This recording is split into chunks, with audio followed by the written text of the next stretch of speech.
एक छोटे से गांव में एक गरीब लकड़हारा रहता था। उसका घर मिट्टी का बना हुआ था। छत से बारिश का पानी टपकता था। घर में न कोई जमा पूंजी थी, न खाने पीने का इंतजाम। उसके पास बस एक पुरानी कुल्हाड़ी थी और जंगल में जाकर लकड़ी काटने की मेहनत। वह लकड़हारा बहुत सादा इंसान था, ना किसी से जलन, ना किसी से शिकायत। जो मिलता उसी में खुश रहता। वह रोज सुबह अजान से पहले उठता, वुजू करता, नमाज पढ़ता और सजदे में सिर रखकर दुआ करता, ऐ मेरे रब, आज का दिन भी तेरे भरोसे है, मेरे बच्चों को भूखा न सुलाना। फिर वह अपनी कुल्हाड़ी उठाकर जंगल की तरफ चल पड़ता। उसकी पत्नी बहुत सब्र करने वाली औरत थी, लेकिन कई बार हालात ऐसे हो जाते कि सब्र भी टूटने लगता। एक दिन उसने उदास होकर कहा, आज घर में आटा खत्म हो गया है, बच्चे भूख से रो रहे हैं। लकड़हारे ने उसे तसल्ली देते हुए कहा, अल्लाह सब देख रहा है, वह किसी को भूखा नहीं रखता। जंगल में वह घंटों लकड़ी काटता, धूप हो या ठंड, बारिश हो या आंधी, वह कभी शिकायत नहीं करता। उसके हाथों में छाले पड़ जाते, कंधे दर्द से टूट जाते, लेकिन जुबान पर सिर्फ शुक्र होता। एक दिन हालात और ज्यादा कठिन हो गए। आसमान में काले बादल छा गए, तेज बारिश शुरू हो गई,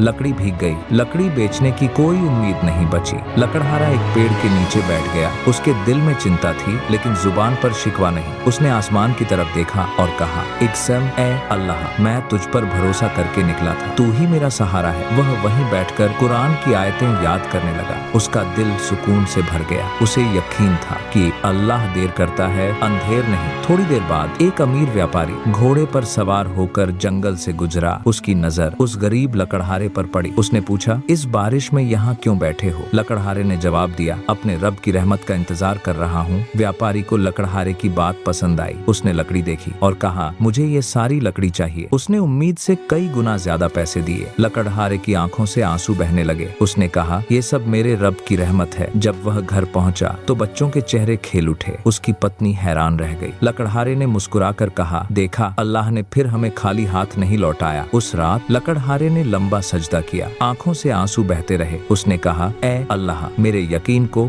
कभी कम न करना।